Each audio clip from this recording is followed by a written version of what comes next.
Get ready. Three, two, one, start.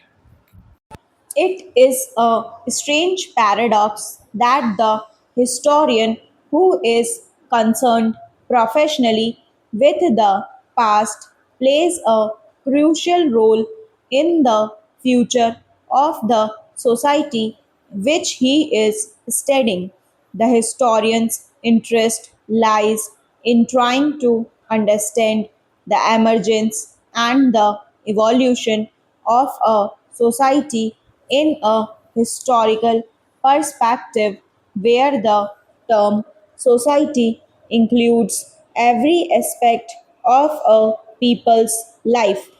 As a result of his investigations, the historian creates a picture of the society in his handling of the evidence from the past. He is often influenced by his own contemporary setting. Historical interpretation can therefore become a two-way process where the needs of the present are read into the past and where the image of the past is sought to be imposed upon the present. The image of the past is the historian's contribution of the future. For this image can be used by his contemporaries for political myth making. Such political projections of a society seek intellectual justification from the theories of historians and other social scientists. To mention two recent and rather obvious examples, the theory of the superior Aryan race came in very useful to Hitler and the facets and that of the Hindus and Muslims constituting two separate nations was used to justify the creation of Pakistan, a theory which has been recently exploded by events in Bangladesh. Such supposed justifications impose the present on the past, and a generation is fed with distorted images, para, but over the years, with changing methods of investigation, the discipline of history has been made more precise and more analytical. No evidence and fresh interpretations enable us to reassess the past in more realistic terms and proceed in new directions. Historians too have become, as it were, self conscious both about the nature of the evidence and about the social and political function which historical writing has played in the past. Knew more than ever, the historian, without compromising his scholarly integrity, has much to contribute to society. The modern writing of Indian history developed during the last 2 centuries. The needs of these times had encouraged the adoption of certain attitudes and theories about the Indian past, which are now becoming increasingly irrelevant. The time has come for us to free ourselves from the necessary division of the history writing of the colonial period. We should acquire the confidence of critically assessing our own culture and history para, it is generally considered that the history of the colonial period in India of the last 2 centuries is an unavoidable preface to an understanding of the present.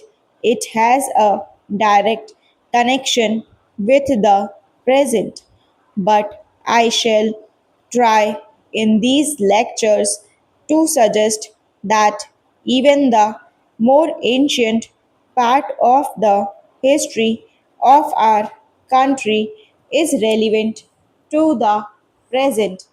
This can perhaps best be done by first discussing the image of the past, which has so far been generally projected, and image which on occasion has led to deeply rooted prejudices in the minds of both Indians and others.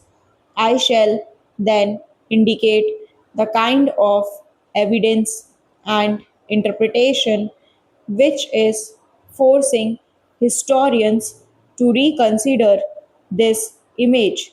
It is still a popular belief that the Indians were an a historical people and kept no records of their history.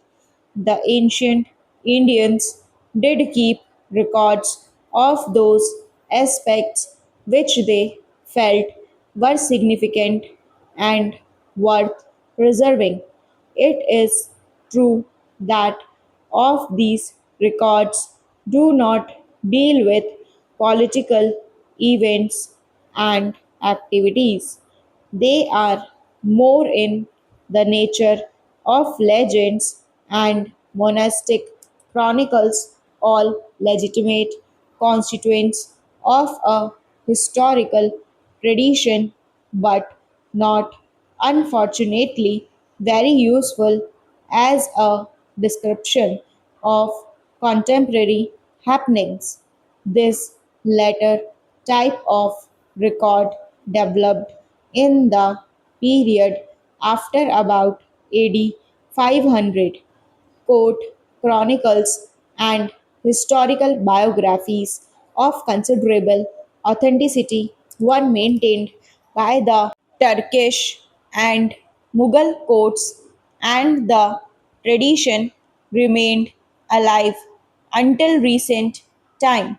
So, when the Europeans arrived in India and began to look for histories of India, they found ample evidence on the period after about AD 1000, but the earlier centuries remained historically missing para. Even the factual records of this early period were written largely in the Brahmi script, which could not longer be read by Indians. Consequently, the discovery of the Indian past was initiated under the auspices of the new rulers, the British. A major contradiction in our understanding of the entire Indian past is that this understanding derives largely from the interpretations of Indian history made in the last 200 years. There is a qualitative change between the traditional writing of history and history as we know it today. The modern writing of history was influenced in its manner of handling the evidence by two factors. One was the intellectual influence of the scientific revolution, which resulted in an emphasis on a systematic uncovering of the past and on checking the authenticity of historical facts. The other was the impact on the motivation of history by the new ideology of nationalism with its stress on the notion of a common language, culture, and history of a group. Indeed, historical studies the world stop.